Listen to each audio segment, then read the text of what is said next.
ಕನ್ನಡಿಗರೇ ಮದ್ದೂರಮ್ಮ ದೇವಸ್ಥಾನ ನೋಡಿಕೊಂಡು ನೆಕ್ಸ್ಟು ನಾವಿಲ್ಲಿ ಸ್ನ್ಯಾಕ್ಸ್ ಏನಾದರೂ ತಿನ್ನೋಣ ಅಂತ ಅಂದ್ಬಿಟ್ಟು ಅಯೋಧ್ಯೆ ಹೋಟೆಲ್ ಕೆಫೆಗೆ ಹಾಕಿದ್ದೀವಿ. ಇಲ್ಲಿ ನಮ್ಮ ಅಕ್ಕಂದಿರಿದ್ದಾರೆ, ಅವ್ರನ್ನ ಒಂದೆರಡು ಮಾತಾಡಬೇಕಾದ್ರೆ. ಹಾಯ್, ಎಲ್ರಿಗೂ ನಮಸ್ಕಾರ. ಫಸ್ಟ್ ಟೈಮ್ ನಮ್ಮ ಹುಡುಗಿ ಯೂಟ್ಯೂಬ್ ಚಾನಲ್ನ ಇವತ್ತು ಒಳ್ಳೆ ದಿವಸ ಸ್ಟಾರ್ಟ್ ಮಾಡಿದ್ದಾಳೆ. ಅದು ಮಹಾಕುಂಭಾಭಿಷೇಕ ಟೈಮಲ್ಲಿ ಸ್ಟಾರ್ಟ್ ಮಾಡಿದ್ದಾಳೆ. ಅವಳಿಗೆಲ್ಲರೂ ಸಪೋರ್ಟ್ ಮಾಡಿ, ಸಬ್ಸ್ಕ್ರೈಬ್ ಮಾಡಿ, ನೋಡಿ ವಿಡಿಯೋಸು. ಏನನ್ಸುತ್ತೆ ನಿಮ್ಮ ಒಪಿನಿಯನ್ ಹೇಳಿ.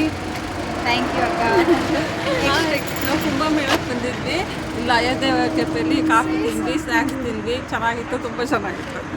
Thank you. ಇವರು ಕವಿತಕ್ಕ ಫ್ರೆಂಡು ಪ್ರೇಮ ಅಂತ.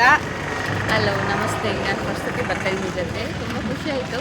ಕುಂಭಮೇಳಕ್ಕೆ ಕರ್ಕೊಂಡೋಗಿದ್ದು ನನಗೆ ಇನ್ನೂ ಖುಷಿ ಆಯಿತು. ಫಸ್ಟ್ ಜೊತೆ ಬಂದಿದ್ದು ನನಗೆ ಇನ್ನೂ ಹೇಳೋಕ್ಕಾಗ್ತಾಯಿಲ್ಲ, ಅಷ್ಟೊಂದು ಖುಷಿ ಆಗ್ತಾ ಇದೆ. ಎಲ್ಲರೂ ಸಬ್ಸ್ಕ್ರೈಬ್ ಮಾಡಿ, ಶೇರ್ ಮಾಡಿ ಇವರು ವಿಡಿಯೋಸ್ನ. ಆದಷ್ಟು ಸಪೋರ್ಟ್ ಮಾಡಿ. Thank you very much. Kumbh Mela ಬಗ್ಗೆ ಎರಡು ಮಾತುಗಳಾಡಬೇಕು. ಹೆಂಗಿತ್ತು ಕುಂಭಮೇಳ ಎಲ್ಲ? ಚೆನ್ನಾಗಿತ್ತು, ತುಂಬ ಕ್ರೌಡ್ ಇತ್ತು. ಆದರೂ ಅನುಕೂಲಗಳೆಲ್ಲ ಚೆನ್ನಾಗಿ ಮಾಡಿದರು. ನಮಗಂತೂ ಅಲ್ಲಿ ಹೋಗೋಕ್ಕಾಗಲ್ಲ. ಇಲ್ಲಿನೂ ಅದೇನೋ ಹೇಳ್ತಾ ಇರಲ್ಲ, ಸೇಮ್ ಕಾಶಿಗೆ ಹೋದಷ್ಟು ಪುಣ್ಯ ಸಿಗುತ್ತೆ ಅಂತ. ಗಂಜಿ ಅಷ್ಟು ಇದೆ, ಎಕ್ಸ್ಟ್ರಾ ಇದೆ ಅಂತ ಹೇಳ್ತಾರೆ. ಸೊ ಅಲ್ಲಿ ಬ್ಲೆಸ್ಸಡ್ ಅಷ್ಟೇ ಹೇಳಕ್ಕೆ ಸಾಧ್ಯ.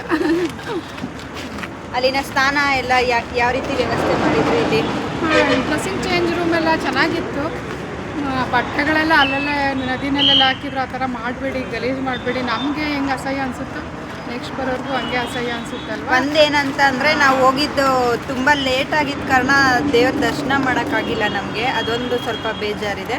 ಆದ್ರೂ ಓಕೆ, ಅದಲ್ಲದೆ ಬೇರೆ ಪ್ಲೇಸ್ಗಳು ನೋಡ್ಕೊಂಡು ಬಂದ್ವಿ, ಏನು ತೊಂದರೆ ಇಲ್ಲ. ಬಟ್ ತುಂಬ ರಶ್ ಇರೋದ್ರಿಂದ ಸ್ವಲ್ಪ ಬರೋರು ನೋಡ್ಕೊಂಡು ಬನ್ನಿ. ಅರ್ಲಿ ಮಾರ್ನಿಂಗ್ ಬಂದರೆ ಬೇಗ ದರ್ಶನ ಮಾಡ್ಕೊಬೋದು. ನಾಳೆ ತುಂಬ ರಶ್ ಇರೋ ಕಾರಣ ಸ್ವಲ್ಪ ಬೇಗ ಬಿಡಲಿಕ್ಕೆ ಟ್ರೈ ಮಾಡಿ. ಬಾಯ್. ಆದಷ್ಟು